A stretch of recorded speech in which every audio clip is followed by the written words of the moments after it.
Anong ingay yun? May nag-aaway ba? May sumugod na naman sa kapitbahay natin. Sino na naman ang sumugod kay Ate Agnes? Hindi ko kilala at wala akong pakialam. Linggo-linggo na lang merong pumupunta sa bahay niya. Hindi naman na tayo bago dito para magulat. Oo nga, kaya lang ang aga-aga ang ingay. Yun nga lang, parang may speaker. Mabuti na lang, hindi siya nakikipagkaibigan sa'yo. Kinakausap ko naman siya, pero ayokong makipagkaibigan sa kanya. Ayoko ng sakit sa ulo. Totoo naman kasing sakit sa ulo si Ate Agnes. At hindi rin siya yung tipo ng tao na kakaibiganin mo. Mukhang matatagalan pa ang away ng kapitbahay natin. Kanina pa sila nagtatalo eh. Ano kayang pinag-aawayan nila? Ay nako, hayaan na lang natin sila. Bilisan mo nang kumain. Di ba mamamasada ka pa?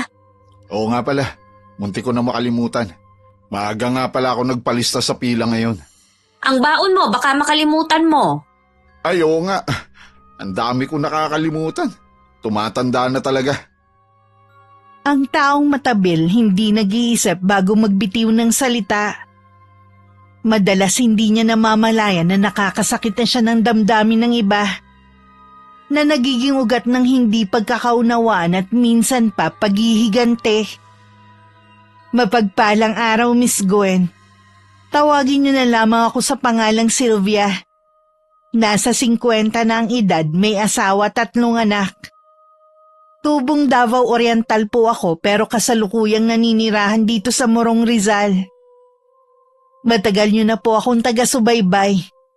At ngayon magiging bahagi na rin ng inyong channel ang aking kwento kung papalarin na mapili. Ang ibabahagi ko sa inyong karanasan ay nangyari may ilang taon na ring nakakalipas. Gusto ko po itong ikwento hindi para pamarisan, kundi magsilbing babala sa mga taong walang preno ang bibig na nakakasakit na ng ibang tao. Sylvia! Uy, himala na nandito ka lang sa inyo. Wala ka bang service? Bukas pa may magpapalinis sa akin ng kuko. Balita ko, nagtaas ka na rin ng singil. Oo. Tumaas na rin kasi ang mga cutics at iba pang ginagamit ko sa paglilinis. Oh, totoo nga na nagtataasan na nga. Bumibili rin kasi ang anak kong dalaga eh.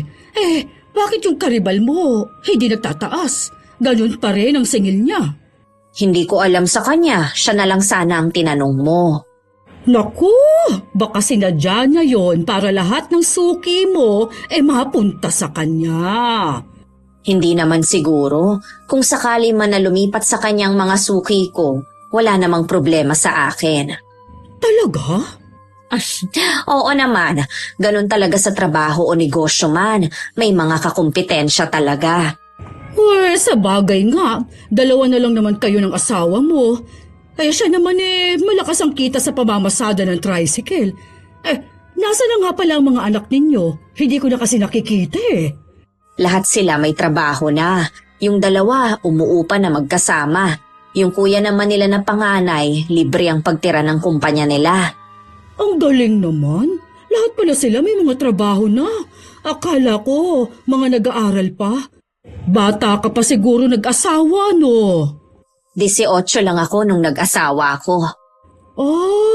Sa tagal nating magkapit-bahay, ngayon lang tayo nakapagkwentuhan ng ganito. Sa totoo lang kasi busy kaming mag-asawa. Ako ba? Hindi mo ba tatanungin?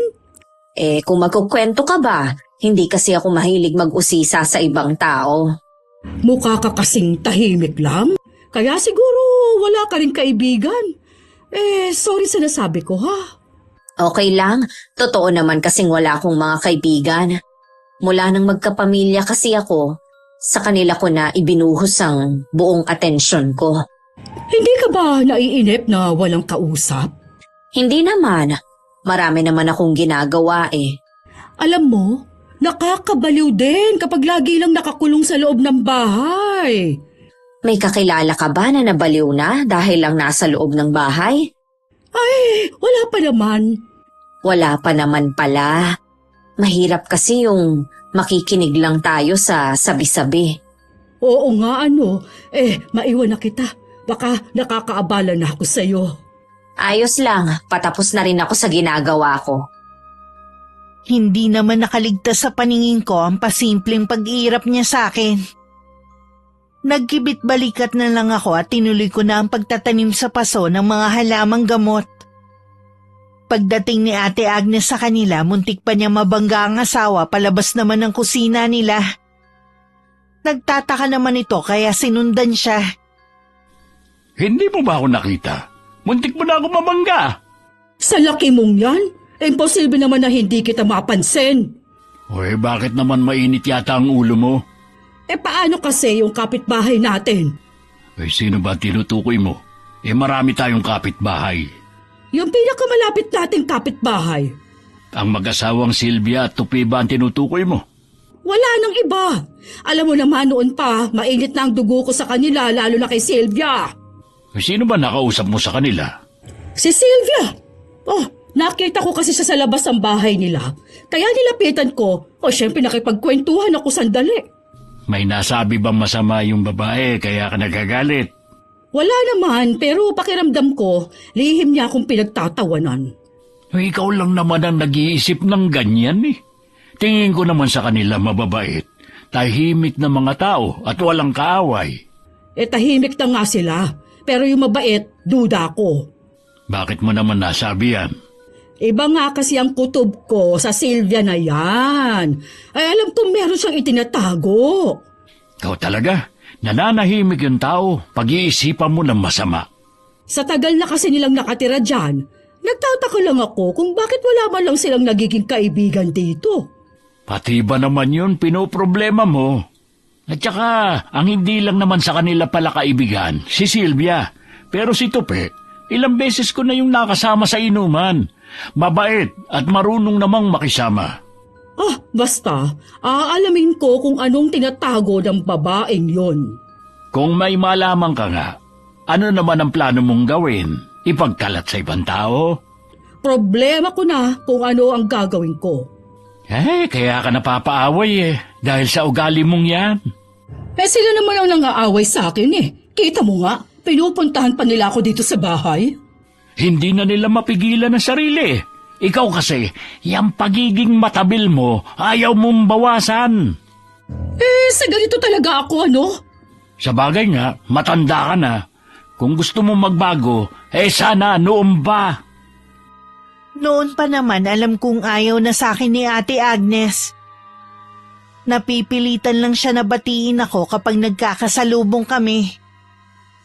Malayo kasi ako sa mga nagiging kaibigan niya na nakikisabay sa paninira sa ibang tao. Kahit mababang pader lang ang pagitan ng bahay namin, bihira ang pagkakataon na nagkakausap kami. Kaya lang siguro niya ako nilapitan kanina dahil gusto niya makita ang reaksyon ko sa sasabihin niya. Sa ilang taon na pamamalagi namin sa lugar na to, wala pa ako naging kaaway. Hanggat maaari kasi iniiwasan kong makisalamuha sa mga taga rito. Pero dahil sa paglapit ni Ate Agnes sa palagay ko, simula na yun para magulo ang tahimik naming pamumuhay na mag-asawa. Talaga? Ano kaya nakain ni Ate Agnes at kinausap ka niya? Hindi ko alam, pero masama ang kutob ko. Hindi kaya gusto lang makipagkaibigan? Kung siya rin lang naman, di bale na. Kung hindi gulo chismis ang dala niya. Paano kung palagi kanyang puntahan dito? Kahit naman pumunta siya dito, lagi naman akong wala. Nagkataon lang nung pumunta siya wala akong lakad. Wala sanang problema kung magiging malapit siya sa'yo. Ang kaso nga, yung ugali niya ang nakakainis. Alam ko na maiksi ang pasensya mo sa katulad niya Kaya nga Tsaka wala naman siyang mapapala sa akin. Kung gaano naman kabait si Kuya Lucio, kabaliktaran naman ang asawa niya. Nakakasama mo ba ang asawa niya? Oo, minsan sa mga inuman. Mukha ngang mabait ang asawa niya. Habaan mo na lang ang pasensya mo. Oo naman, hindi naman ako tutulad sa kanya. Maiba nga pala ako. Kailan ang uwi ng mga anak natin? Sa linggo daw, tinatanong ko nga kung anong ulam ang gusto para mailuto ko. Yung paborito na lang daw nila. Dagdagan mo ang ulam. Bihira lang kasi ang pagkakataon na sabay-sabay silang uuwi dito sa bahay. O sige, tsaka pababaunan ko na rin sila. Oh, para saan yun? Ang bilis ng panahon. Parang kailan lang, mga bata pa sila. Tuwing umaalis ako, umahabol pa sa akin ang mga yon. Ngayon, kailangan pa makiusap para makasama natin sila. Ay, ganun talaga. Hintayin mo na magsipag-asawang mga yon. Mas madalang pa natin silang makakasama.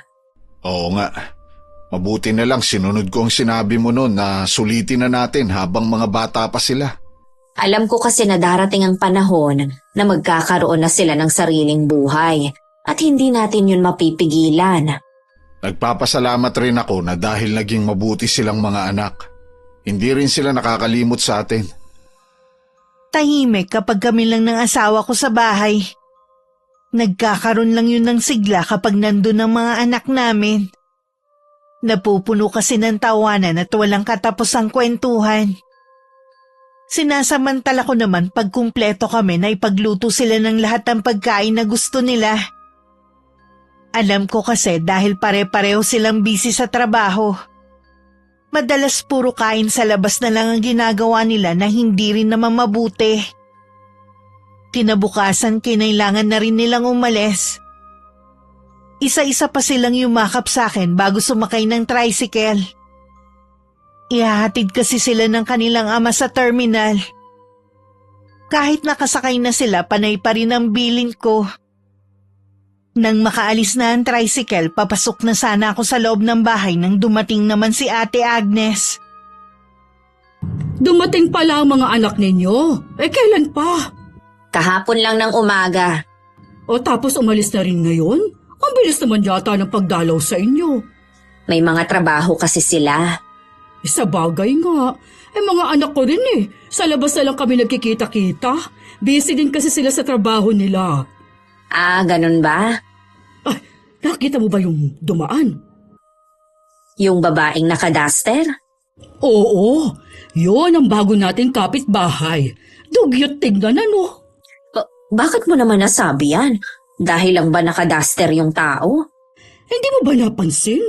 Parang ilang araw nang hindi naliligo Pagdaan nga may naamoy na ako. Yung buhok, hindi man lang yata nakakatikim ng suklay. Sabi mo nga, bagong kapitbahay lang natin. Hindi naman yata tamang husgahan mo agad yung tao nang hindi mo pa naman lubusan na nakikilala. Hindi yun panguhusga. Nagsasabi lang ako ng totoo batay sa nakikita ko. Kung yun ang tingin mo, mas mabuti pa rin na sarilinin mo na lang. Pasensya ka na. Prangka talaga ako magsalita. Kung anong nakikita ko, yon talaga ang sasabihin ko. Hindi ka talaga mapipigilan Ikaw din, baka magkaroon ka na naman ng kaaway. Hindi ka ba napapagod makipagsagutan? Kasi, sayang naman ang bibig ko kung hindi ako magsasabi ng totoo, diba? Marami pa pala akong gagawin sa loob. Maiwan na kita, ha? Sige, saka na lang tayo magkwentuhan ulit. Hindi na ako sumagot. Tuloy-tuloy na lang akong pumasok sa loob ng bahay. Nakaramdam naman ako ng lungkot dahil kami na naman ni Tupe ang maiiwan sa bahay na yun. Si Ate Agnes naman bumalik na rin sa kanila.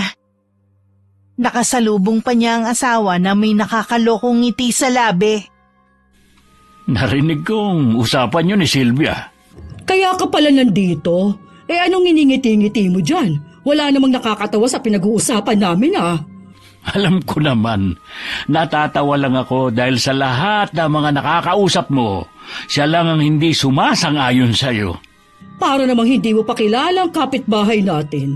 Kaya nga walang kaibigan, hindi marunong sumakay sa usapan. Tama naman kasi sinabi niya. Hindi mo pa nga kilala ang kapitbahay natin, hinusgahan mo na agad. Isa ka pa. Sinasabi ko lang naman kung anong nakikita ko. Dito nga sa kapitbahay natin ang dami kong napupuna sa kanya. Tantanan mo na nga si Sylvia. Wala namang ginagawang masama sa'yo yung tao Anong wala? Lagi na lang niya akong binabara. Totoo naman ang sinasabi niya. Kung pakikinggan mo lang siya, wala kang magiging kaaway. Sino ba siya para pakinggan ko? Mas matanda ako sa kanya. Oo nga, matandang walang pinagkatandaan. Anong sabi mo? Ay, wala. Ay, sige, may pupuntahan lang ako. Ay maghahanap ka na naman ng kainuman mo, no? Hindi talaga kita pagbubuksan ng pinto kapag umuwi ka na naman ng laseng. Hindi naman ako mahigpit na asawa kay Tupe. Lalo kapag makikipag-inuman siya sa mga kapwa niya driver. Ang lagi ko lang bilin sa kanya sa tiyan ilalagay ang alak at hindi sa ulo. Bilin ko rin sa kanya na magsabi sa akin para alam ko kung gagabihin siya ng uwi. Responsable naman ang asawa ko. At hindi pa naman naging issue sa amin ang pag-iinom niya. Gaya ng araw na yun. Nag-chat siya na birthday daw ng kaibigan niya na driver at nagyayaya sa kanila para uminom. Pinayagan ko naman siya basta ang sabi ko wag uuwi na malalim na ang gabi. Kahit sabihin pang tahimik naman sa lugar namin, hindi ko pa rin maiwasan na mag-alala na umuwi siya ng alanganing oras. Masyado na kasing maraming masasamang loob sa panahon ngayon at hindi naligtas ang kahit na sino. Buti, pinapayagan ka ng misis mo na makipag-inuman. Mabait naman si Sylvia. Ayaw lang niyang araw-araw akong umiinom. Masama naman kasi yun sa kalusugan. Uy, tama rin naman ang asawa mo. Ikaw, buti pinapayagan ka ng asawa niyo. Hanggang bunga nga lang naman yun si Agnes. Wala rin naman siyang magawa kapag ginusto kong uminom. Hinay-hinay pa rin kayo. Mahirap naman kasi yung laging umiinom, lalo na sa edad niyo. Matanong ko nga pala, ilang taon na ho ba kayo? Kaka-60 ko lang nung isang buwan. 50 naman ako. Bata ka pa pala. Kayang-kaya mo pa kaming talunin sa inuman. Ikaw pala ang pinakabata sa tropa eh. Sa numero lang bata, pero ang dami ko na rin nararamdaman. Bata pa kasi, batak na sa trabaho. Huwag mo sabihing nirarayuma ka na. Ganun na nga. Mabuti na lang may herbal ako sa bahay na kapag sinusumpong, pinapahid ko lang sa masakit na parte. Halata naman sa inyong mag-asawa na masipag kayo eh.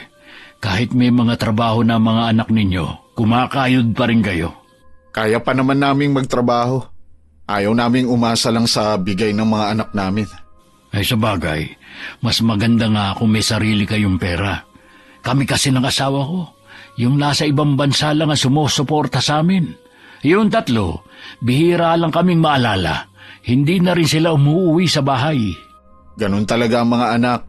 Dumarating ang panahon na kailangan na nilang lumayo sa ating mga magulang dahil may mga sarili na silang buhay. Yan ang malungkot na parte sa pagiging magulang. Ang matapos ang obligasyon natin sa kanila at mawala na sila ng panahon sa atin. Darating din naman ang oras na magiging magulang sila. At pagdaraanan din nila ang mga naranasan natin. Bakit ba lungkot ang pinag-uusapan natin?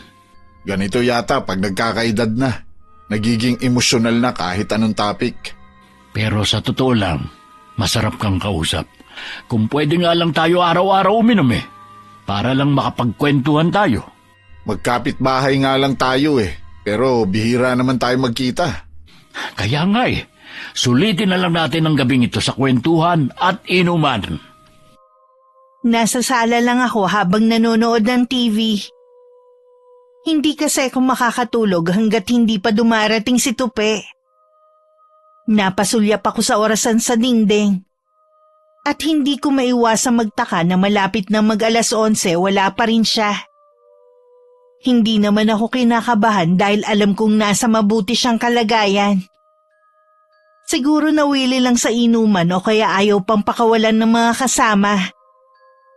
Masarap din kasing kabanding ang asawa ko kaya hindi na ako nagtataka na ayaw pa itong payagang umalis. Makalipas ang ilang sandali sa pangatlong pagsulyap ko sa orasan, narinig ko na ang tricycle nito na parating. Hanggang sa may parada sa loob ng bakuran namin.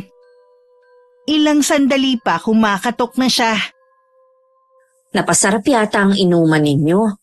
Pasensya na kung ngayon lang ako nakauwi. Hindi naman ako masyadong uminom eh. Sadyang napasarap lang ang kwentuhan namin ng tropa. Sinabay ko na rin yung kapitbahay natin. Si Kuya Lucio ba ang tinutukoy mo? Oo, siya talaga ang lasing. Baka naman sa'yo magalit ang asawa dahil sa paglalasing niya. Bakit naman siya magagalit sa akin? Hindi naman ako ang nagyaya kay Kuya Lucio na uminom kami. Pareho lang kaming inimbita. Para namang hindi mo kilala si Ate Agnes. Nakakaawa naman kasi kung iiwasan ko yung tao nang dahil sa asawa niya. Iniiwas lang kita sa gulo. Alam ko naman na nag-aalala ka lang sa akin. Huwag mo kong intindihin. Kaya ko ang sarili ko. O sige, sabi mo eh. Teka nga, ipagtitimpla muna kita ng kape. Yan ang gusto ko sa'yo eh. Swerte ko talaga sa asawa. Ay naku, nang bola ka pa. Naririnig mo ba yon? Ang alin? Parang may nag-aaway. Oo nga, nag-aaway ang kapitbahay natin. Nalinti ka na. Nagalit na nga ang asawa ni Kuya Lucio. Wala talagang pinipiling oras ang babaeng yon. Hindi na nahiya sa mga kapitbahay. Nawala tuloy yung antok ko. Eto na ang kape mo. Salamat sa kape. Ang sarap mo talaga magtimpla. Ay, tigilan mo na nga ako sa pambobola mo, ha? Mula pa noon, ganyan ang timpla ng kape ko. Totoo naman na masarap eh. Alam ko naman. Si Kuya Lucio nga, imbis na kape ang isalubong, bunga nga nung asawa niya. Ubusin mo na yung kape mo para matulog na tayo. Hayaan na lang natin ang kapitbahay natin kahit abutin pa sila ng magdamag sa pag-aaway. Nakahiga na kaming mag-asawa, naririnig ko pa rin ang pag-aaway ng dalawa. Paglingon ko, malalim na ang tulog ni Tope. Ako naman kahit gusto ko na rin matulog, hindi naman ako dalawin ng antok. Kailangan ko pa namang gumising na maaga bukas. Dahil meron akong lilinisan ng kuko. Siguradong masakit ang ulo ko nito bukas. Kinuha ko na lang ang kumot at nagtalukbong ako. Ilang sandali lang nakatulog na rin ako. Kinabukasan napabalikwas ako ng bangon na masinaga ng mukha ko ng sikat ng araw. Inayos ko na lang ang higaan namin tsaka ako dumiretso ng kusina. Naabutan ko na ang asawa ko na nagluluto ng almusal namin. Sabi ko na nga ba tatanghaliin ako ng gising. Alam ko puyat ka kaya hindi na kita ginising. Ako na lang ang nagluto ng almusal natin. Hindi ka ba mamamasada ngayon? Hindi na muna. Ikaw na munang bahala dito sa bahay, ha? May lilinisan kasi ako ng kukumamaya. Sa bahay ng mga suki ko ako pupunta. Mabuti naman kahit nagtaas ka, sa'yo pa rin sila nagpapaservice. Oo nga, tsaka may tiwala na sila sa akin. Yung karibal ko kasi, marami akong naririnig na hindi maganda. Maliban sa nasusugatan niyang mga nagpapalinis sa kanya, hindi pa daw ganun kaayos ang linis. Baka nga bumalik na sa akin ang mga dati kong suki. Sila kasi mahilig sa mura. Ganun talaga. Gusto rin makatipid ng mga tao. Yun nga lang, lalo pa silang napagastos. Yung isa kasing suki ko, na magadaw talagang daliri sa paa. Napainom daw siya ng antibiotic. Leksyon na yan sa kanila. Siguro naman magtatanda na sila. Sigurado yan. Kumain na muna tayo. Ano yun? Ay nako, hindi pa rin pala tapos yung pag-aaway ng kapitbahay natin. Baka kapag nakita ang tricycle mo sa labas, puntahan ka ni Ate Agnes. Hindi naman ako lalabas ng bahay. Meron din kasi akong kukumpunihin dito sa kusina. Tahimik nga itong loob ng bahay natin. Maingay naman ang kapitbahay. Sigurado naman na hindi lang tayo ang nagrereklamo sa kanila. Sadya lang mababait ang mga taga rito, kaya hinahayaan na lang sila. Oo nga, ilang taon na rin naman tayong nandito. Dapat siguro masanay na rin tayo. Titigil rin ang mga yan. Sige na, kumain ka pa. Kailangan marami kang kainin bago umalis. Si Tupe na lang din na nagligpit ng pinagkainan namin dahil naligo na ako. Ayoko sana magpahatid sa kanya, siya lang ang mapilit. Malayo daw ang bahay ng suki ko.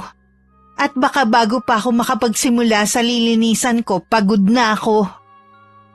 Nagpapasalamat na rin ako dahil medyo hilo pa nga ako dahil sa kakulangan sa tulog.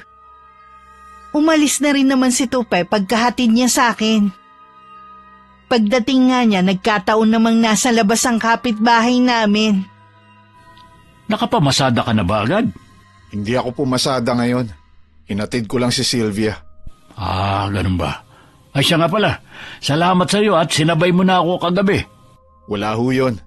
Iisa lang naman ang uuwian natin eh. Pasensya ka na nga rin pala. Alam kong naabala namin ang pamamahingan yung mag-asawa kagabi. Ano yung naririnig kong humihingi ka ng pasensya sa kanya? Di ba nga, nagbubunga nga ka kagabi, hindi mo man lang naiisip na nakakaabala ka sa mga kapitbahay natin. Nahihiya ka sa kanila, pero sa akin, nalapuyat sa paghihintay sa'yo, hindi ka man lang nahiya. O hindi ko naman sinabing hintayin mo ako ah. Paano ka makakapasok, Aber? Lagi ko naman dala ang susi ng bahay kapag umaalis ako. Maiiwan ko na kayo. May gagawin lang ako sa loob ng bahay. Teka lang, Tupe. Sa susunod, ha? Huwag mo namang hayaang malasing itong asawa ko. Sana naman nagmamalasakit ka sa kanya bilang kapitbahay. Ano ka ba, Agnes? Nakakahiya doon sa tao. Ano bang akala mo sa akin, bata? Oy, sige na, Tupe. Iwan mo na kami. Salamat ulit sa'yo, ha? Sige ho. Bakit ba pinipigilan mo ko, ha? Pagsasabihan ko lang naman siya. Wala kang karapatang gawin yan sa tao. Kung titignan mo kasi ang taong yon, akala mo ang tino. Kayun pala, masamang impluensya din. Matakaw din pala sa alak. Tumahimik ka nga dyan. Baka marinig ka nakakahiya. Kanina mo pa binabanggit yan, ah. Bakit ba kailangan mong mahiya sa kanya? Palibasa kasi hindi ka marunong mahiya kaya hindi mo ko naiintindihan. Ako pa talagang pinagpipilitan mo na hindi marunong mahiya. Ay nako, lalo tuloy sumasakit ang ulo ko. Baka kulang pa sa'yo ang nainom mong alak kagabi. Kung pwede nga lang araw-araw akong maglaseng para hindi kita nakikita lagi. Sige, gawin mo. Akala mo naman aalagaan kita kapag nagkasakit ka, ha? Ay, hindi naman ako magpapaalaga sa'yo. Baka matuluyan pa ako. Oh, saan ka na naman pupunta? Magpapalamig lang ako. Hindi naman ako makapagpahinga sa bahay natin dahil sa ingay mo. Sa halip na 2 lang ang lilinisan ko ng kuko ng araw na yon, naging 4 sila. Sa pangalawa kasing suki ko, dumating sa bahay niya ang 2 kumari niya. At nagpalinis na rin sa akin. Kaya naman hapon na ako nakauwi sa bahay. Alam naman yun ni Tupe dahil nagchat ako sa kanya nung tanghali.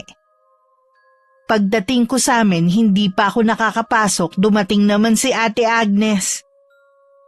Ngumiti pa siya sa akin, ako naman formal lang na nakatingin sa kanya. Hapon ka na yata nakauwi. Pinuntahan ko kasi ang mga suki ko. Meron pa palang nagpapalinis sa'yo, no? Akala ko wala na. May kailangan ka ba sa akin? Oo nga pala. Kaya ako lumapit sa'yo para sana makiusap. Tungkol saan? Pagsabihan mo naman ng asawa mo na huwag impluwensyahan ng asawa ko sa pag-inom ng alak. Mabuti sana kung mag-aambag kayo kapag nagkasakit siya. Ilang taon na ba ang asawa mo para hindi pa alam ang limitasyon niya sa pag-inom ng alak? Asawa ko kasi pinapayagan ko dahil responsable siya. Baka naman naghahanap ka lang ng masisisi. Hindi mo kailangang mainis. Sinasabi ko lang naman. Yang itsura mo para maghahamon na ng away. Pagod kasi ako tapos sasalubungin mo ko ng walang kakwenta-kwenta mong reklamo. Ano walang kwenta? Baka ikaw ang walang kwenta. Kung wala ka nang sasabihin, papapasok na ako sa loob. Huwag ka naman sanang bastos. Kinakausap pa kita eh. Pinatutunayan mo tuloy na meron kang itinatagong ugali. Meron talaga.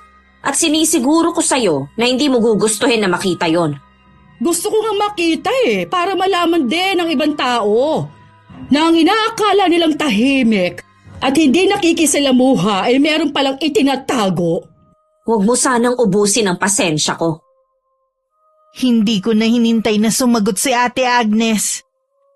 Pumasok na ako sa bahay at naupo sa sofa. Sumandal pa ako at saka ipinikit ang mga mata. Noon ko kasi naramdaman ng matinding antok. Lumabas naman si Tupe galing sa kusina namin. Nandiyan ka na pala. Gusto mo ba ng kape? Hindi na. Pinameryenda naman kasi ako ng suki ko bago ako pinauwi. Mukhang pagod na pagod ka. Inaantok lang ako. Magpahinga ka na muna. Gigisingin na lang kita kapag maghahapunan na tayo. Hindi na. Mamaya na lang para dire-diretsong tulog ko. Alam mo ba na kanina pagkahatid ko sa iyo kinausap ako ng kapitbahay natin. Nilapitan din ako ni Ate Agnes pagdating ko para pagsabihan. Sa palagay ko, naghahanap lang siya ng dahilan para may masabi lang siya na hindi maganda sa atin. Ang asawa niya dapat ang pagsabihan niya at hindi tayo. Hayaan na lang natin siya. Magsasawa din yun. Sa tingin ko hindi.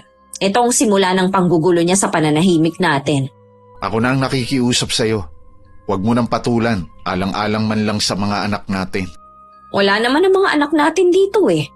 Oo nga, kaya lang... Sa tagal na natin siyang naging kapitbahay, nakita mo naman ang pagtitimpi ko para hindi siya patulan.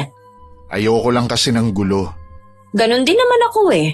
Pero may mga tao talaga na inuubos ang pasensya ko. Umiling na lang si Tupe bago bumalik sa ginagawa niya. Ako naman naiwan habang nag-iisip.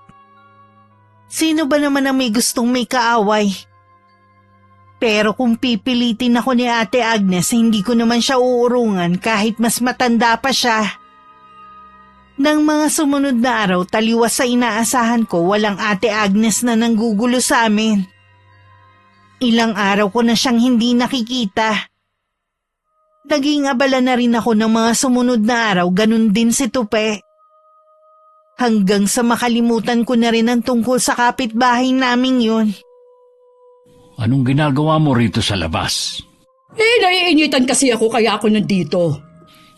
Oo, ang init nga sa loob. Bakit nga kaya ang agang nawalan ng kuryente? Wala ngang nakakaalam. Nagtanong na ako. Ay, kung kailan mainit ang panahon, sumabay pa talaga. Alam mo na ba na umuwi na yung anak ni Clement? Hindi pa. Hindi naman kasi ako naglalabas ng bahay nitong mga nagdaang araw. Magbabakasyon lang daw ba dito sa atin? Ay, naku, nung nakita ko nga parang hindi galing abroad. Baka yun lang ang palabas ng pamilya niya. Hinusgahan mo na naman yung tao. Ano ba dapat itsura ng taong galing sa abroad? Dapat makinis ang kutis. Tapos maraming dalang pasalubong. Ang bitbit isang maletang maliit lang daw. Wait, 2 taon lang naman nasa abroad yung tao eh. Baka naubos ang pera sa pagbabayad ng utang. Di ba yun naman ang dahilan kung bakit napilitan siyang umalis? Basta. Duda talaga ako sa babaeng yun. Kahit naman magduda ka sa kanila, ano naman ang pakialam nila? Dapat hindi nila niloloko mga taga rito, ano? Sabihin na lang nila na nagtatrabaho bilang kasambahay sa Maynila. Hindi yung sasabihin galing abroad hindi naman. Buhay naman nila yun eh. Huwag mo nang pakialaman. Hindi yun pakikialam. Kundi sinasabi ko lang ang sa palagay kong nangyari. Kahit ba tama yung hinala mo, wala nga tayong pakialam sa kanila. Alam ko naman yon. Ikinukwento ko lang sa'yo. Sa akin pa talaga. Hindi naman ako mahilig makialam sa buhay ng ibang tao. Pasalamat ka nga at pinagtsatsagaan pa kitang kausapin kahit wala ka namang silbi sa buhay ko. Porke ba wala na akong trabaho? Yan natingin mo sa akin? Totoo naman kasi. Nakalimutan mo na yata na buong buhay ko nagtrabaho ko para sa inyo ng mga anak natin. Napagtapos ko naman sila at may bahay tayong nasisilungan. Hindi pa ba sapat yun? Aba, obligasyon mo yun at hindi mo kailangang isumbat sa akin. Hindi ko yun sinusumbat kundi pinapaalala ko lang sa'yo. Kung kaya ko pang magtrabaho, bakit hindi ako maghahanap? Kaya lang, nandito tayo sa Pilipinas. Alam mong mahirap maghanap ng trabaho, lalo na sa edad ko. Ang sabihin mo, kulang ka lang sa diskarte. Ikaw nga dyan Mula na magsama tayo, hindi na nagtrabaho Dapat lang na hindi ako magtrabaho, ano? Dahil akong nag-aalaga sa mga anak natin. Ay naku, tama na nga ito. Hindi ka naman nagpapatalo Tama naman kasi ang lagi sinasabi ko. Dahil lagi akong nasa labas ng bahay, hindi ko maiwasang makasagap ng tsismis lalo na tungkol kay Ate Agnes. Puro tangulang naman ang sinasagot ko at hindi gano'n nagbibigay ng opinyon. Lahat naman kasi ng sinasabi nila sa babae, totoo naman. At hindi ko na kailangan segundahan pa. Pag-uwi ko ng hapon, naabutan ko pang nasa labas ng bahay si Ate Agnes. Hindi ko na lang sana siya papansinin dahil hanggang ngayon naiinis pa rin ako. Pero bigla siyang lumapit sa akin. Sylvia, sandali lang. Alam ko na pagod ka sa maghapon na trabaho pero gusto ko lang makausap ka. Tungkol saan? Pagpasensyahan mo na sana ako sa mga nasabi ko sa'yo noon, ha? Dala lang yun ang pag-aalala sa asawa ko. Sana sa susunod, bago ka magbitiw ng mga salita, pag-isipan mo muna. Hindi rin kasi magandang pakinggan. Inaamin ko naman na nagkamali ako, kaya sana mapatawad mo na ako. Wala na naman sa akin yun eh. Hindi maganda sa mga magkakapit-bahay na hindi nagkakaunawaan. Sinabi mo pa. Kaya nga ako na ang lumapit para matapos na ang alitan natin. Maliit na bagay lang naman yun. Oo nga. Wala pa yata ang asawa mo, no? Kapag kasi ganitong panahon, masipag yun mamasada. Kapag maulan, hindi ko na masyadong pinapayagan na maghanap buhay dahil sinusumpong ng rayuma niya. Ang bata pa niya, may rayuma na, ha? Kami kasi ng asawa ko wala pang iniindang sakit. Mabuti pa pala kayo. Maingat din kasi kami sa mga kinakain. Hindi kasi kami mahilig sa pagkain sa labas. Yun ang dahilan kung bakit na-stroke ang isa nating kapitbahay. Sa pagkakaalam ko, may sakit na si Mang Del ayon sa asawa niya at matagal na ring maingat sa pagkain. May, maniwala ka sa asawa niya. Lagi ko silang nakikitang umaalis na mag-anak. Saan pa mapupunta mga yun? Kundi kakain sa mga mamahaling restaurant. Palibasa kasi, marami pang pera. Mukhang marami kang alam sa kanila. Ay, oo naman. Nakikita ko naman kasi ang mga ginagawa nila. Yan ang mga napapala ng mga walang ingat sa katawan. Kung wala kang sakit na iniinda sa katawan mo, magpasalamat ka. At yung mga nakakaranas ng sakit, ipagdasal mo na lang para gumaling sila. Bakit ko naman yun gagawin? Sila naman ang may kasalanan kung bakit sila nagkakasakit. Nandun na nga tayo, pero hindi mo na kailangan ipagdiinan na kasalanan nila yon. Pasensya ka na, Sylvia, pero hindi kasi ako naaawa sa mga ganoong tao. Paano kung dumating sa punto na ikaw naman ang malagay sa alanganing sitwasyon? Anong mararamdaman mo kung wala ni isa ang nakikisimpatya siya sa'yo? Hindi mangyayari sa akin yun, ano? Malakas pa ako sa kalabaw. Hindi lang naman yun ang pwedeng mangyari sa'yo. Ay, tsaka ko na iisipin kapag nasa ganun na akong kalagayan. O sige, ikaw na ang bahala. Maiwan na kita. Dumating na ang mga amiga ko. May lakad kasi kami. Kakilala ko rin ng 3 babae na bagong dating na halos kaidaran lang ni Ate Agnes. Katunayan ng isa sa kanila, dati ko na rin naging suki. Nang maglaon, sa salon na lang nagpapalinis ng mga kuko. Hindi ko maiwasan na mapailing na lang dahil tanda ko noon marami din siyang sinasabi na hindi maganda laban sa kapitbahay ko. Pero ngayon magkakasama sila sa mga lakad.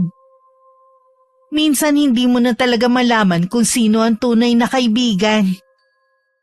Sila na nga lang ang magkakasama. Sila pa rin ang nagsisiraan. Kaya nga sigurado sa ilang oras na magkakasama sila, buong barangay na ang nasiraan nila. Babalik din sa kanila ang ginagawa nila. Ano nga palang ginagawa mo? Ibibigay ko mga herbal na to sa nanay ni Egay. Anong nangyari sa nanay niya? Nakausap ko kanina si Egay, kaya pala ilang araw nang hindi nakakapag-deliver ng tubig dahil may sakit ang ina. Nilalagnat daw at hirap makaihi. Kawawa naman pala ang mag-inang yun. Napakabait pa naman at masipag na bata si Egay. Kapag nga gumaling na yung si Letty, tatanungin ko sila kung gustong pumasok sa kumpanyang pinapasukan ng anak natin si Egay. Diba mas hiring sa kanila ngayon? Baka matulungan din siya ng panganay natin. Oo nga, para hindi naman pagde-deliver lang ng tubig ang trabaho. Magkano lang naman ang sahod Kaya nga, tapos ang sungit pa ng amo ni Egay. Gusto ko ang batang yon. Kahit saan ako makita, lagi nagmamano. Masipag na, napakabait pa. Kaya nga gusto ko silang tulungan para hindi na rin sila minamaliit ng mga taga rito na akala mo mga kung sinong nasa taas. Pareho lang naman natin na nakatapak sa lupa. Ganon talaga ang mga tao. Nakakalimot na sa pakikipagkapwa-tao. Mas pinapahalagahan na lang ang estado ng buhay at materyal. Oh, may iniinda ka rin ba? Napapangiwi ka kasi Ano pa ba ang iindahin ko? kundi itong rayuma ko. O siya sige, bago ako umalis, papahiran ko muna ng langis. Kaya pala ang aga mong umuwi ngayon. Mabuti na lang nandiyan ka lagi. Mabuti ka mo, naman akong kaalaman sa herbal ng lola ko. Malaking tulong ito sa atin at sa iba pa nating kakilala. Kita mo mga anak natin, hindi umiinom ng mga gamot. Mas gusto nila itong herbal ko. Oo nga eh, hiyang din naman sa kanila. Nung nakaraan nga na umuwi sila, humingi na naman ang anak natin ng isang boteng langis. Alam mo naman si Laika, laging nasakit ang binti sa tagal ng pagkakatayo sa trabaho. Nag-chat na ba sa'yo kung kailan sila ulit dadalaw? Ang gusto ni Zion, tayo ang dumalaw sa kanya. Pwede bang magpapasok sa tinutuluyan niya? Hindi ba bawal yon?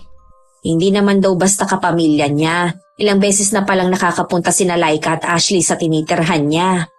Ako naman susunod lang sa'yo. Pwede naman akong hindi mamasada. Titingnan ko kung walang magpapalinis sa akin. Sayang din kasi. Napansin ko nga na lumakas na ulit ang trabaho mo. Oo, dahil wala na ulit akong karibal. Nakita ko nga siya nagtitinda ng banana Q. Minsan nga bumili ako sa kanya. Masipag din pala ang babaeng yun. Ang importante naman daw sa kanya, hindi siya nawawala ng kita sa araw-araw. Oh, okay na ba ang pakiramdam mo? Oo, ayos na. Sige na, umalis ka na para hindi ka gabihin. Sa isang maliit na bahay lang nakatira ang mag-ina. Sa pagkakaalam ko, matagal nang iniwan ng asawa. Nang dumating ako, wala ang binata, bumili raw ng gamot, sabi ni Letty. Pagpasok pa lang, kakaiba na ang naramdaman ko. Napasulyap ako sa altar na wala naman santo. Kahit maliit ang loob, malinis naman ang buong bahay. Nang sulyapan ko si Letty, parang nahihiya pa siya sa akin. Nalaman ko kasi kay Egay na may sakit ka nga daw. Kaya naisipan ko na dalhan ka ng herbal. Baka ito mahiyang sayo. Salamat sa'yo, Sylvia, ha. Tama nga ang sabi ng anak ko. Mabait ka nga raw. Kayong mag-asawa. Mabait naman kasi ang anak mo at masipag pa. Siya nga pala, baka gusto mong mag-apply ni Egay sa pinapasukan ng panganay ko.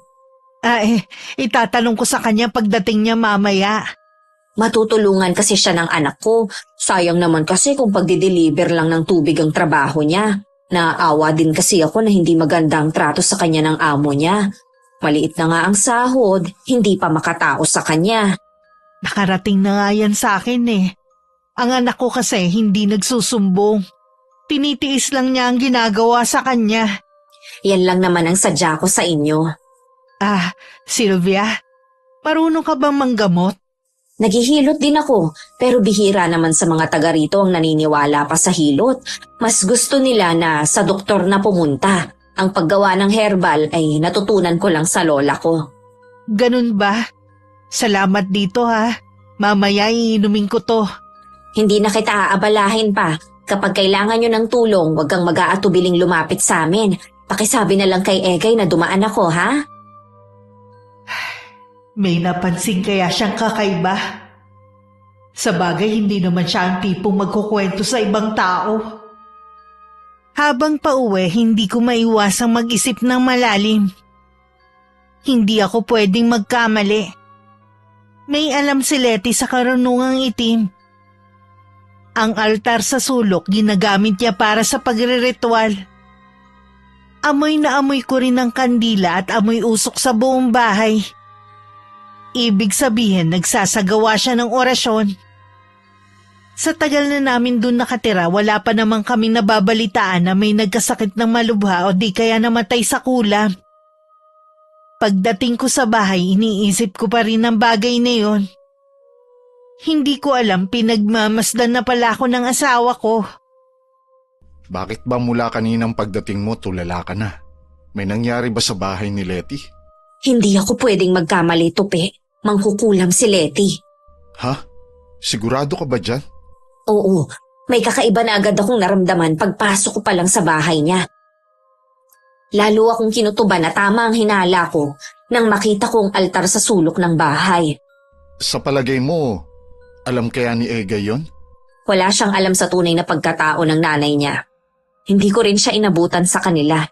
Baka naman kahit may alam siya sa karunungang itim, hindi naman niya yun ginagamit para makapanakit ng tao.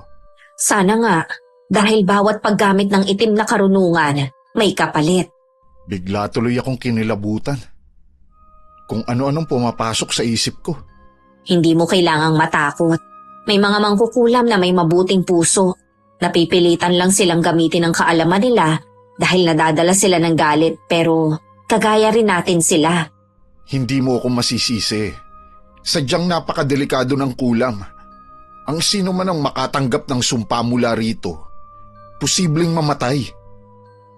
Makalipas ang 1 linggo, nabalitaan na lang namin na namatay na si Ramil na may-ari ng tubigan na amo ni Egay. Wala naman daw itong sakit ayon sa asawa.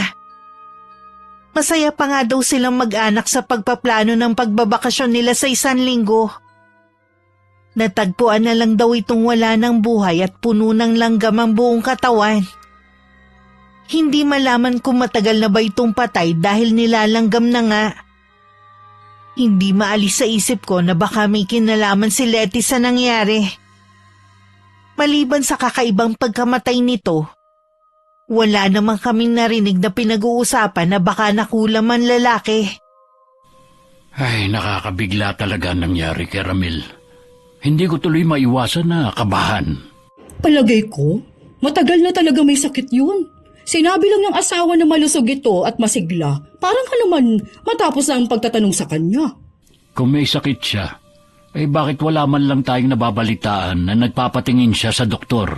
Baka nga itinatago lang. Alam mo naman ang mga peperang tao. Ayaw nilang kinakaawaan sila. Masyado rin kasi siyang malupit sa mga tauhan niya. Kaya naging malupit din sa kanya ang kamatayan. Kaya ikaw magbago ka na. Baka mas matindi pa mangyari sa iyo. Bakit naman sa akin napunta ang usapan, ha? Ay, naalala lang kita. Para sabihin ko sa'yo, magiging tahimik ang magiging kamatayan ko, hindi katulad mo. Siguradong pahihirapan muna. Mabait naman ako, kaya malabo yung sinasabi mo. Ay, sus, nagbuhat ka na naman ng sarili mong bangko. Totoo naman May nabalitaan ka ba na may nagagalit sa akin dito sa lugar natin? Wala nga, pero ako naman ang lagi mong ginagalit. Lagi mo kasi akong hinahanapan ng butas para may dahilan ka na magalit sa akin. Ang tabil mo kasi. Walang preno yung bibig mo. Nakilala mo na akong ganito. Ngayon ka pa nagrereklamo. Kung pwede nga lang ibalik ang nakaraan, ginawa ko na. Ngayon ka pa talaga nagdrama kung kailang matanda na tayo. Minsan kasi nakakasawa ka ng kasama sa buhay. Tanda mo tong sasabihin ko Kahit matatanda na tayo, kapag ako napuno sa'yo, iiwan kita. Gawin mo! Ay, di naman ako natatakot na iwan mo. Sino kaya sa atin na magiging katawa-tawa sa mga taga rito? Ay, makaalis na nga. Huwag mo na akong hintayin dahil iinom ako. Bahala ka sa buhay mo. Sana matuluyan ka na dahil sa pag-iinom mo. Kesa naman na maging pabigat ka sa akin. 1 gabi lang akong pumunta sa burol ni Ramil. Bilang pagbibigay ng respeto sa mga naulila niya. Paalis na ako noon nang dumating naman si Ate Agnes kasama ng mga amiga niya. Tinanguan ko lang siya bago ako tumuloy.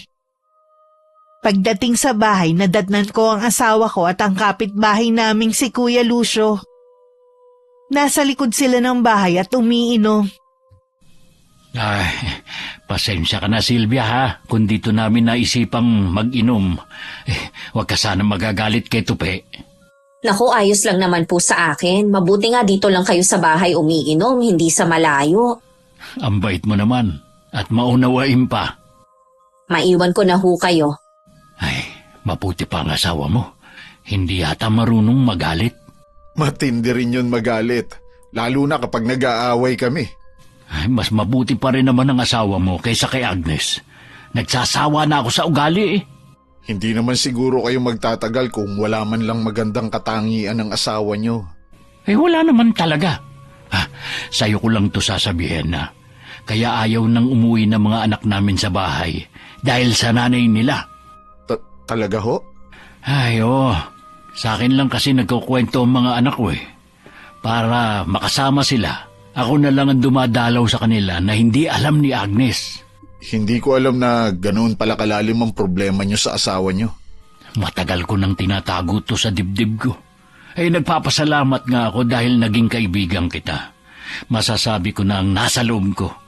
Hindi naman kasi ako nagsasabi sa ibang tao Baka kumalat pa sa lugar natin at makarating kay Agnes. Makakaasa kayo na wala akong pagsasabihan. Alam ko naman yon. Natutuwa nga ako sa inyo mag-asawa Wala kayong nagiging issue sa lugar natin. Hindi katulad ng asawa ko. Nasusugod pa sa bahay dahil sa pagiging matabil. Hindi ko man yan naranasan. Alam ko na mahirap kasama sa isang bahay ang may ganyang ugali. Sana magbago na ang misis nyo. Hindi na siya magbabago pa. Hanggang sa mamatay siya, yun na ang ugali niya. Huwag kayong mawala ng pag-asa. Malay nyo, isa sa mga araw na to may himalang mangyari. Sana nga magkatotoo ang sinabi mo. Ay, inom ba tayo? Matanong ko nga pala kayo. Anong masasabi nyo sa pagkamatay ni Ramil? Hanggang ngayon kasi, hindi pa malinaw kung ano ang naging sakit niya. Iba ang kutob ko sa nangyari sa kanya Baka pinarusahan siya. Posible rin. Hindi rin kasi makatao ang trato niya sa ibang tao Kaya nga wag na tayong magtaka pa. Lahat ng pinag-uusapan ng dalawa dinig na dinig ko habang nasa kusina ako. Hindi nagtagal natapos na rin ang inuman nila. Hinatid pa ng asawa ko sa bahay nila si Kuya Lucio. Pagbalik nito tsaka lang kami naghapunan. Sa tingin ko si Letty ang kumulam kay Ramil. Iginanti niya ang pang-aapi sa anak niya. Yun din ang nasa isip ko mula nang mabalitaan ko ang nangyari sa kanya. Yun ang hinala ni Kuya Lucio, pero wala siyang ideya kung sinong may kagagawan. Kahit masama si Ramil, hindi dapat yun ginawa ni Letty. Mali man pero bilang ina, gagawin niyang lahat para sa anak. Sana naman, wala nang sunod na maging biktima. Nakakabahala man mas pinili pa rin namin ni Tupe na manahimik. Hindi ko rin kinausap si Letty sa bagay na yun. Wala namang kasi ako sa posisyon para tanungin siya. Nang sumunod na mga araw wala kami sa bahay. Dinalaw namin ang panganay naming anak sa tinutuluyan nito. Sumunod din doon ang dalawa ko pang anak para makasama ang kuya nila. Sa ganung pagkakataon sinasamantala na rin naming makasama ang mga bata. Baka kasi isang araw isa sa kanila ang magsasabi na mag-aasawa na. Mabuti na rin yon habang may pagkakataon nakakapag-banding pa kami. Pag-uwi namin ng bahay, hindi pa nga kami nakakapagpahinga nang marinig namin ang pagtawag ng kapitbahay namin. May kakaiba sa boses niya. Para bang excited siyang may ibalita sa amin. Saan kayo nagpunta? Ilang araw kasi kayong wala dito sa bahay ninyo. Dinalaw kasi namin ang mga anak namin sa tinutuluyan nila. Ganun ba? Ano nga palang sadya mo? Baka magtaka kayo kung bakit wala nang nagde-deliver ng tubig sa inyo. Tuluyan na bang isinara ng asawa ni Ramil ang tubigan nila? Akala ko ba mga magulang niya ang magtutuloy? Hindi naman magsasara. Kaya lang nga, hindi na si Egay ang magde-deliver. Baka maghahanap pa sila ng kapalit niya. Ano nangyari kay Egay? Yun, pinatanggal ko siya sa trabaho. Bakit naman? Dahil malikot ang kamay niya. Hindi ko maintindihan. Paano naging malikot ang kamay niya? Nung isang araw kasi nagpa-deliver ako ng tubig sa kanya at gaya ng dati, pinadiretso ko na sa kusina. Siya lang naman ang pumasok. Nawala na yung pera ko sa ibabaw ng ref. Sigurado ka ba na siya ang kumuha? Sino pa ba? Siya lang naman ang gagawa nun. Wala bang ibang tao sa bahay ninyo nung mawala ang perang sinasabi mo? Nandun ang mga pamangkin ko at kapatid, pero imposibleng sila ang kumuha nun. Kung hindi mo naman pala naaktuhan na siyang kumuha, hindi mo dapat pinagbintangan yung tao. Sigurado ako na siya ang kumuha nun at wala nang iba. Alam naman nating mahirap lang sila mag-ina. Kaya niyang gawin yun. Hindi lahat ng hikahos sa buhay malikot ang kamay. Ang bilis mo namang husgahan yung tao. Sigurado na ipinagkalat mo pa sa mga taga rito. Dapat lang. Para wala na tumanggap sa taong yun sa trabaho. Hindi mo man lang inisip na si Egay ang nagtatrabaho. para mabuhay silang mag-ina. Huwag mong sabihin naaawa ka sa taong yun. Paano kung sa'yo nangyari na nawala ng pera? Kung wala namang ebidensya, hindi ako basta-basta mambibintang. Hindi na kailangan ng ebidensya. Sa itsura pa lang, alam na malikot ang kamay niya. Pinagbintangan mo na nga siya, sinira mo pa ang pangalan niya. Sana wag mo tong pagsisihan. Sana pala hindi na ako nagpunta dito para balaan kayo sa magnanakaw na yun. Baka mamaya kasi kayo naman na mabiktima niya. Hindi na kailangan pang balaan mo kami. Sige, hindi ko akalaing ako pa pala ang magiging masama. Pagkaalis ni Ate Agnes, nagpaalam ako sa asawa ko na pupunta lang sa bahay ni Egay. Hindi naman na siya nagtanong. Malapit lang naman ang bahay ng mag-ina sa amin kaya ilang minuto lang nandun na ako. Pero pagdating ko sa kanila, saradong-sarado ang buong bahay.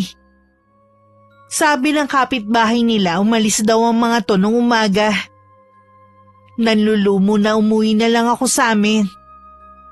May maganda pa naman akong balita sa kanila. Tutulungan daw kasi ng anak ko si Egay para makapasok sa trabaho at hindi na kailangan pumila sa pag-a-apply. Saan ka rin nagpunta, ha? Sa bahay ng kapatid mo. Ano ginawa mo sa kanila? Pinaamin ko mga pamangkin mo kung sila ang kumuha ng pera mo sa ibabaw ng ref. Di ba sinabi ko naman sa'yo na si Egay ang kumuha at wala nang iba? Nakakahiya sa kapatid ko. Pumunta ka pa talaga sa kanila. Manahimik ka nga muna at pakinggan mo ang sasabihin ko. Sigurado naman ako na sasabihin mo na nagalit sa iyong kapatid ko. Baka sa akin galit na rin sila. Ikaw talaga? Alam mo, hindi ka nag-iisip no? Bago ka pumunta sa kanila sana. Pamangkin mo nga ang kumuha ng pera. Ano? Totoo ba yan? Umaming talaga ang pamangkin ko? Sino sa kanilang kumuha? Si Jed, umamin siya mismo sa harap ng kapatid mo.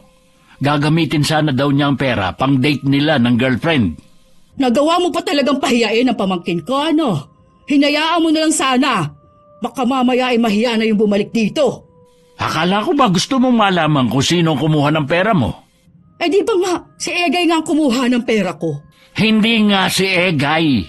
Bakit ba pinagpipilitan mo pang siyang kumuha? Alam na ng mga taga rito na siyang kumuha. Sana panindigan na lang natin. Talaga bang kaya mo yang gawin sa inosenteng tao, ha? Kesa naman ang pamangkin ko mapahiya. Ikaw naman kasi basta-basta na lang nagbibintang ng tao. Wala na tayo magagawa. Tapos naman na Ayaw mo kasi mag-isip muna bago ka magbitaw ng salita Dahil sa'yo, nawala ng trabaho yung tao at napahiya sa maraming tao. Sa kanila ng pamangkin ko, mas mukha namang magnanakaw si Egay. Panindigan na lang natin ang mga sinabi ko. Baka magkaroon pa ng depresyon ng pamangkin ko. Kasalanan mo pa yun. Sobra ka na talaga! Nawala ng trabaho yung tao dahil sa'yo. May puso ka ba talaga, ha? Hindi mo kailangan sumigaw, huy! Sisigaw ako hanggat gusto ko. Sawang-sawa na talaga ako sa ugali mo. Ayaw ko na. Suko na ako. Ayaw na kitang makasama sa isang bubong. Anong binabalak mo gawin? Hindi mo pa ba alam, ha? Lalayasan na kita. Bahala ka na sa bahay na ito. Luso, sandali nga! Akala mo naman magagawa niya talaga akong iwan.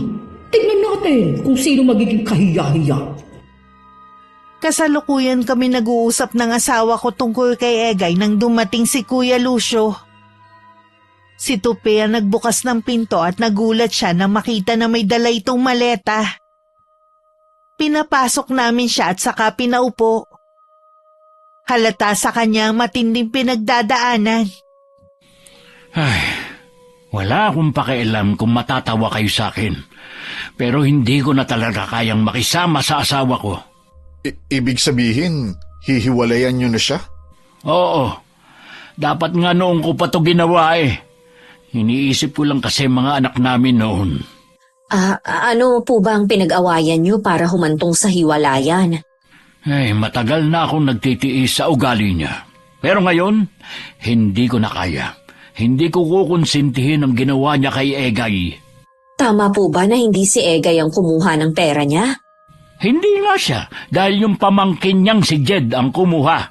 Sa harapan ko at ng nanay niya mismo inamin yon. Ay, kawawa naman si Egay. Ay nako, walang pakialam si Agnes kung makakasakit siya ng ibang tao. Ngayon, kahit alam niya na ang totoo, gusto pa rin niyang panindigan na si Egay ang magdanakaw. Hindi man makuha ni Egay ang hustisyang nararapat sa kanya, sigurado na may iba pang paraan para maparusahan ang asawa niyo. Kung karma ang tinutukoy mo, hindi naniniwala ang asawa ko dyan. Saan po kayo tutuloy ngayon? Sa kapatid ko, inaasahan niya na ang pag-uwi ko sa kanila. Dumaan lang ako para magpaalam. Kaibigan na kasi ang turing ko sa inyo. Ayoko namang umalis na hindi nagpapaalam.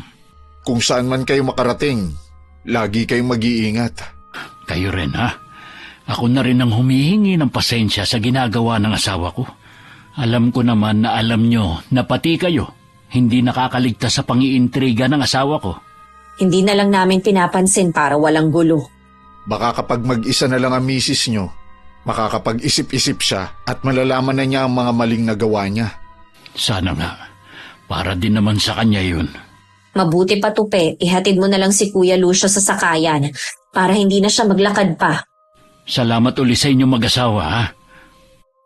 Lalo akong nakaramdam ng inis kay Ate Agnes. Tuluyan na rin ako nawalan ng respeto sa kanya. Kinabukasan bumalik ako sa bahay ng mag-ina. Nandun na sila. Una sinabi ko ang magandang balita. Biglang sumigla naman ang mukha ng binata na kaedad lang pala ng bunso kong anak.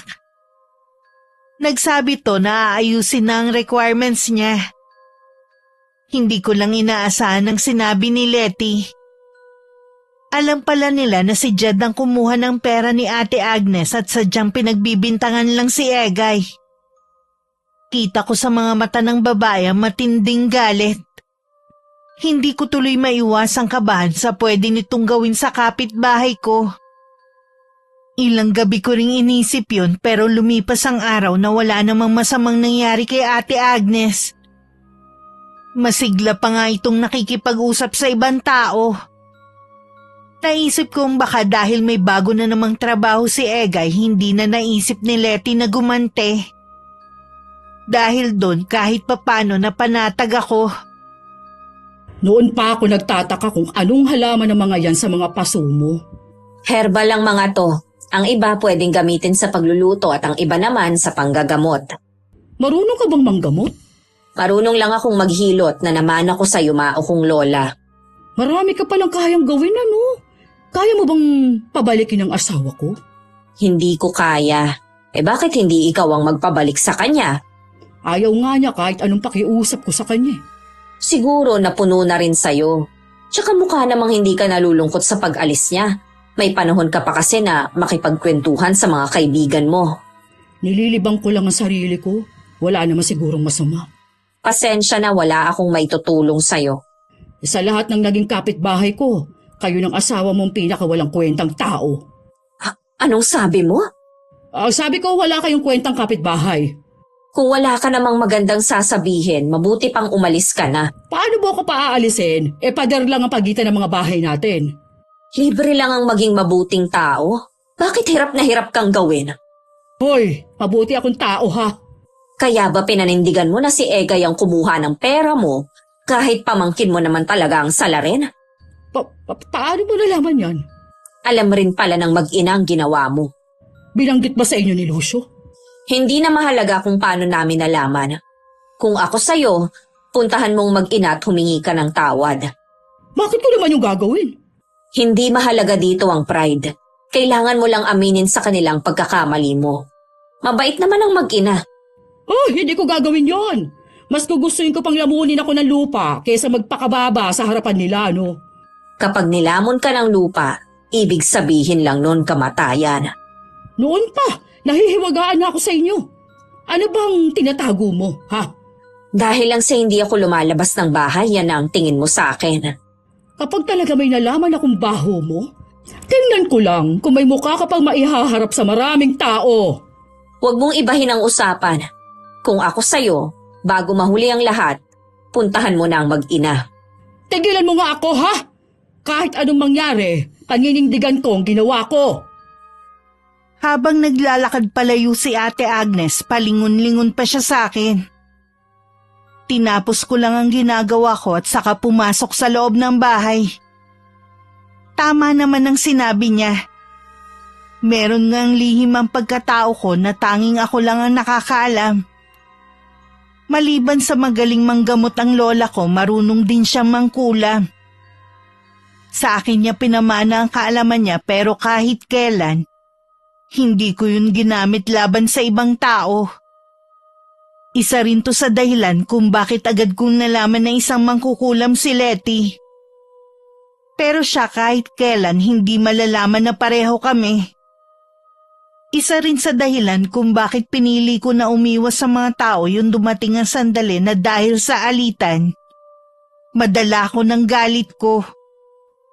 Ayokong balang araw magsisi ako sa pwede kong gawin.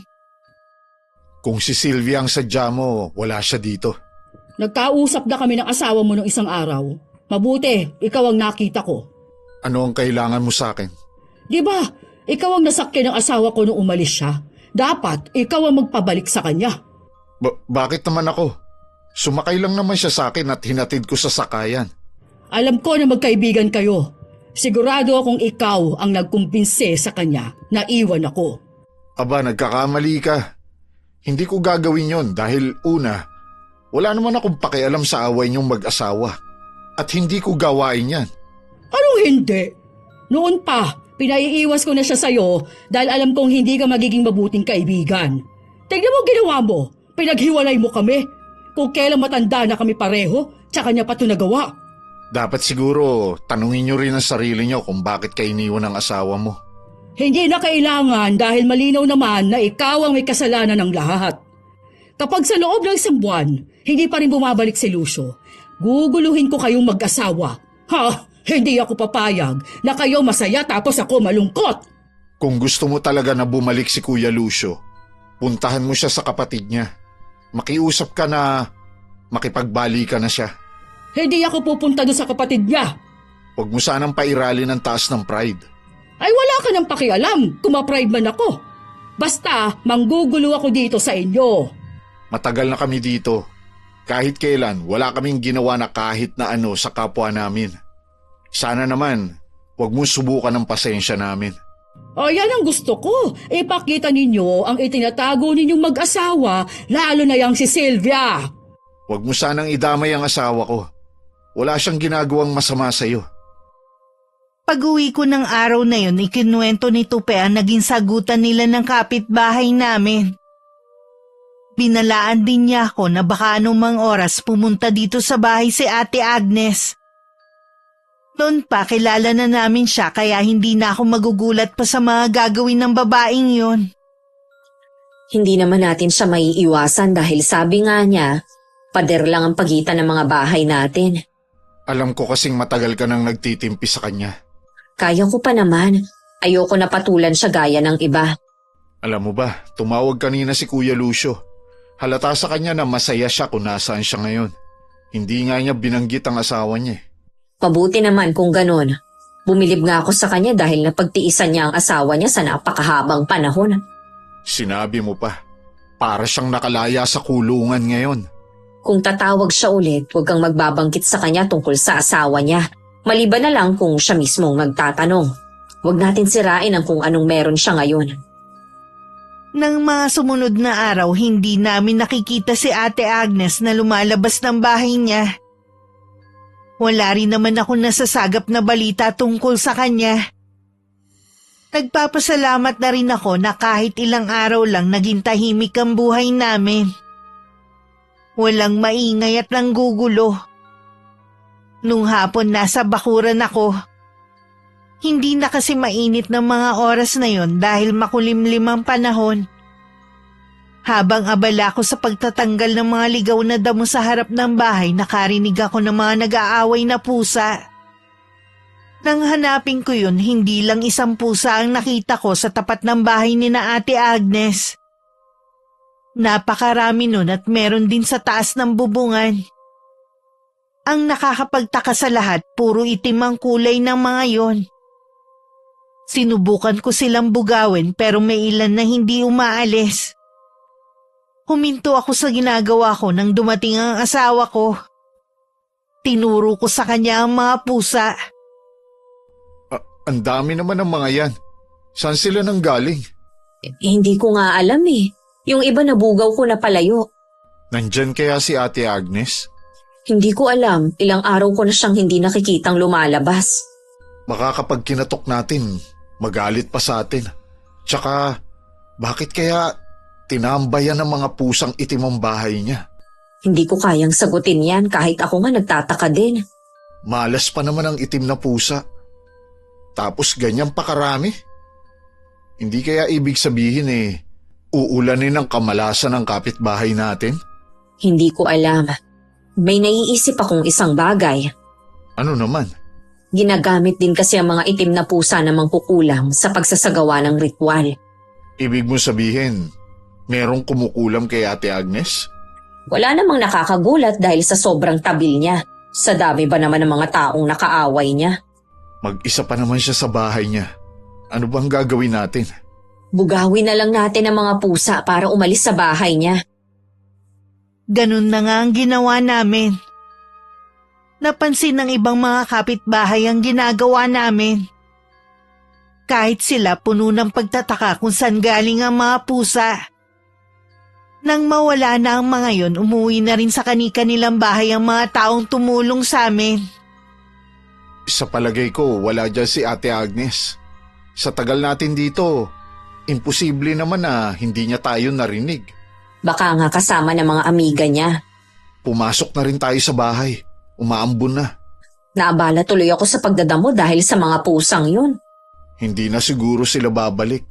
Sana nga, kahit ako nagtayuan ng mga balahibo ko sa katawan pagkakita sa napakaraming pusa. Kahit sino naman matatakot sa kanila eh. Kinabukasan, nagulat pa kami sa sunod-sunod na katok sa pintuan namin. Si Tupia nagbukas ng pinto dahil abala ako sa kusina. Si Ate Agnes ang nasa labas at kita sa mukha nito ang galit. Nagkatinginan pa kami mag-asawa bago tumingin ulit sa kanya. Anong ginawa ninyo sa harapan ng bahay ko, ha? Huwag kayong magsisinungaling dahil may mga nakakita sa inyo. Wala naman kaming ginawa na masama. Itinaboy lang namin ang mga pusa sa bakuran nyo. Anong pusang sinasabi ninyo? Alam niyo bang sira lahat ng mga halaman ko sa tapat? Daig pang binagyo? Maniwala ka, wala kaming ginawa para masira ang mga tanim mo. Bago kami umalis, maayos pa ang mga yon. Sinungaling! Wala pa nga akong ginagawa. Gumaganti na agad kayo. Ba't hindi ka magtanong sa mga kapitbahay natin? Silang mga kasama namin sa pagtataboy ng mga pusa. Para ano pa? Sira na rin naman ang mga halaman ko. Magbabayad kayo ng mahal sa ginawa ninyo. Anong gagawin mo? O ano pa ba? Sisirain ko rin ang mga alaga mong halaman. Wag! Ang hirap patubuin ang mga yan! Sana kasi, bago ninyo sinira ang mga halaman ko, nag-isip muna kayo. Bago pa kami makalapit mag-asawa, nagawa na niyang basagin ng mga paso kung saan nakatanim ang mga halamang gamot. Para na ako natigilan sa kinatatayuan ko habang nakalagay ang kamay sa bibig ko.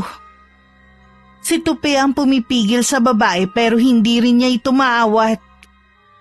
Inapak-apakan pa ni Ate Agnes sa mga halaman sa lupa. Masaya ka na ba sa ginawa mo, ha? Hindi pa. Kasi gusto ko rin durugin yung pagmumukha mo. Tumigil ka na nga! Nagawa mo na rin lang sirain ang mga halaman ng asawa ko. Ngayon, pwede ka nang umalis. Kayo pang may ganang magalit samantalang kayo itong nauna. Bago mo kami paratangan, sana nagtanong ka na muna sa ibang tao. Umalis ka na at wag nang babalik. Mula ngayon, wala na kaming pakialam pa sa'yo. Ganon din naman ako sa inyo. Nang makaalis si Ate Agnes, sinulyapan ko pa si Letty sa kinatatayuan nito pero wala na ito. Hinuha ko na lang ang mga pasong nabasag at mga halaman. Labis ang panlulumo ko dahil ilang buwan ko rin yun inalagaan para tumubo tapos sisirain lang. Pasensya ka na. Hindi ko na siya napigilan. Pareho naman tayong nabigla sa nangyari. Tara na sa loob. Sino kaya ang sumira sa mga halaman niya? Isang taong matindi ang galit sa kanya, pero tayo ang napagbintangan niya. Meron pa naman akong naisalba sa mga halamang gamot ko. Sa likod na lang ng bahay ko sila nilagay. Pagkatapos ng araw na yon, mas iniwasan ko pa na magkrusan landas namin ni Ate Agnes. Hindi dahil sa natatakot ako sa kanya, kundi baka hindi ako makapagpigil. May magawa ako sa kanya na alam kong pagsisisihan ko rin. Isang araw nagulat kami ng asawa ko nang biglang sumulpot sa bahay si Kuya Lucio. Pumata nga siyang tingnan pero makikita sa kanyang mga mata ang pag-aalala. Nagawa pa siyang biruin ng asawa ko. Mukhang hiyang sa inyo sa lugar ng kapatid nyo. Kailan kayo bumalik? Kanina lang. Tumawag kasi sa akin ng isa kong anak. Malala na daw ang nanay nila. Ano ang nangyari sa misis nyo? Bigla na lang siya nanghina at lumaki ang tiyan. Nadala naman siya sa ospital, pero lalo lang lumalala ang kalagayan niya, kaya inuwi na lang namin sa bahay kanina. Matagal na kasi namin siyang hindi nakikita Kaya hindi namin alam na may masama na palang nangyayari sa kanya. Sabi ng isa kong anak, baka mahiyang sa kanilang ina ang herbal. Naalala ko, meron nga palang tanim si Sylvia. Pasensya na, sinira ng asawa ninyo mga halamang gamot ko. Kung meron mang natira, hindi naman yun gamot para sa sakit ng asawa nyo. Ganun ba? Hindi ko na kasi alam kung kanino palalapit. Bakit hindi nyo subukan na humanap ng albularyo? Naghahanap na rin kami. Baka nga raw merong sumasalbahe sa asawa ko dahil sa pagiging matabil niya. Kahit hindi magandang ginawa niya sa amin, hinahangad ko pa rin na gumaling siya. Kailangan ko mga dasal para gumaling ang asawa ko. Kung makikita niyo lang sana siya, walang tigil ang pag-iyak niya dahil sa sakit na iniinda. Huwag po kayong mawala ng pag-asa. May awa ang Diyos. Gagaling din ang misis ninyo. Salamat sa inyo. Uuwi na muna ako. Baka hinahanap na nila ako Alam ko na pareho tayo ng iniisip. Ano? Sasabihin ba natin sa kanila na si Leti ang kumukulam kay Ate Agnes? Sana nga mapagaling siya ng albularyo. Hindi ko rin gusto na sa atin manggaling na si Leti ang may kagagawan sa pagkakasakit ng kapitbahay natin. Siya kasi sinira ang mga halamang gamot ko. Sana, kahit papano makakatulong sa kanya na maibsan ang sakit na nararamdaman niya. Pakiramdam ko, kahit hindi tayong may gawa, dahil pinagtatakpan natin si Leti, tayo pa rin ang salarin. Pupuntahan ko si Leti ngayon. Sasamahan na kita. Nang lumabas kami ng bahay ni Tupe, narinig pa namin ang malakas na sigaw ni Ate Agnes kasabay ng paghagulgol. Alam kong walang kapantay ang sakit na nararamdaman niya. Kahit may sama ako ng loob, mas nangibabaw pa rin sa akin ang awa ko sa kanya. Sana lang makinig sa amin si Leti na bawiin na ang pagpapahirap nito sa babae. Bago sumakay sa tricycle, sumulyap pa ako sa bahay ng kapitbahay namin. Nakita ko pa ang mga aninong itim na parang nagsasayaw. Alam kong kasama yun sa ritual na sinagawa ni Leti.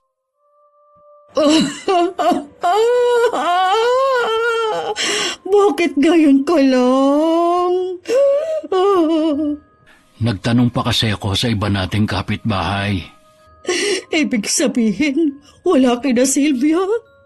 Kasama raw sa sinira mo. Hindi na nagawang isalba. Ano bang nagawa ko? Yan ang sinasabi ko sa iyo.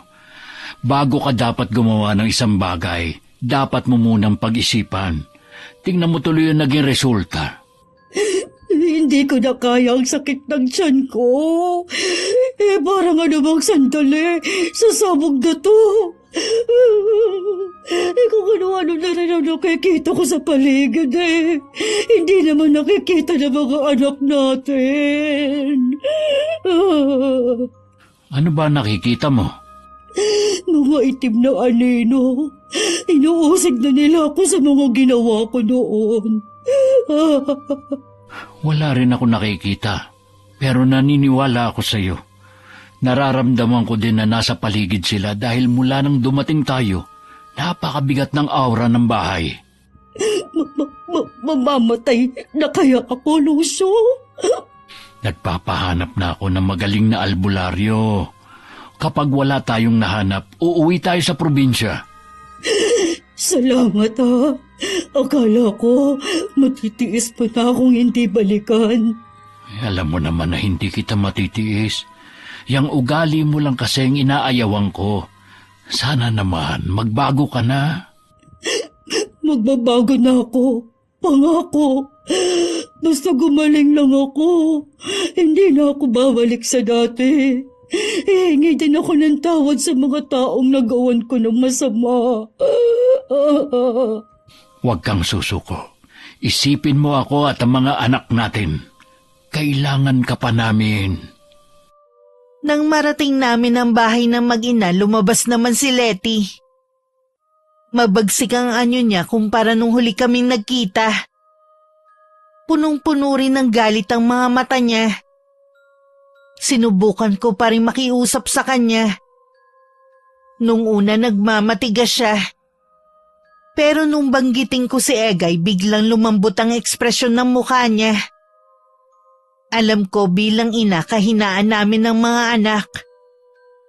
Bago matapos ang pag-uusap namin, nangako siya na babawiin ng sumpang ibinigay kay Ate Agnes bago sumikat ang araw bukas. Patawarin niyo ko. Nadala kasi ko ng galit ko eh. Lalong nadagdagan yun nung makita ko ang ginagawa niya sa inyo. Mahaba lang ang pasensya namin kaya hindi namin siya pinapatulan. Dapat ganun din ang gawin mo. Salamat sa tulong niyo sa amin, lalo na sa anak ko. Lalayo na kami sa lugar na to. Dun sa walang nakakakilala sa amin. Hangad ko ang kaligayahan ninyong mag-ina saan man kayo mapunta. Pagkatapos ng pag-uusap namin, umuwi na rin kami ng asawa ko. Habang naglalakad, ipinagdasal ko na sana kung saan man tumira ang mag-ina, makahanap sila ng mabubuting kapitbahay. Marami na silang hirap na tiniis. Hindi naman siguro kalabisan na hilingin ng bagay na yon. Sino ang mag-aakala na ang tahimik at mailap na katulad mo? Marami nang natulungan. Hindi ko rin matiis na hindi tumulong, lalo sa mag-inang Letty at Egay. Gusto lang naman nilang mamuhay ng normal at masaya gaya ng iba. Naniniwala ako na wala nang mang-aapi sa kanila. Sa anak na lang natin tayo magtanong para makabalita pa rin tayo kay Egay. Pwede rin naman. Bilisan na nga natin ang paglalakad. Tayo na lang ang tao dito sa labas eh. Kinabukasan maagang bumisita sa amin ng mag-asawa. Wala na ang bakas na pinagdaanan ni Ate Agnes. Maaliwalas na rin ang anyo nito at totoong ngiti ang nakaguhit sa labi. Humingi siya sa amin ng tawad at hindi naman namin pinagkait ang pagpapatawad sa kanya. Niyakap pa niya ako bago sila umalis ng mag-asawa. Mas lalong gumaan ang pakiramdam ko dahil wala nang galit o hinanakit dito sa puso ko. Walang perpektong tao. Lahat nagkakamali at nabibigyan ng pagkakataong magbago. Ang pagpapatawad tulay patungo sa kapayapaan ng kalooban. Ito ang napatunayan ko sa karanasang ito. Sa kasalukuyan dito pa rin kami nakatirang mag-asawa. Maayos na ang samahan namin ng kapitbahay ko. Malaking aral din sa kanya ang nangyari at nakita naman namin ng malaking pagbabago sa kanya. Hindi man kami naging malapit ni Ate Agnes, lagi naman kami nagbabatian. Ang balita naman namin kay Egay at sa nanay niya, maayos na namumuhay sa lugar na malapit sa pinapasukan trabaho ng binata. Minsan tayo rin ang magiging tulay para magbago ang buhay ng isang tao. Isang halimbawa na si Egay. Hanggang dito na lang ang aking sulat, Miss Gwen. Sana nagbigay ito ng aral at kapulutan na rin ng inspirasyon ng mga nakikinig sa araw na ito. Mabuhay po ang inyong channel. Wakas.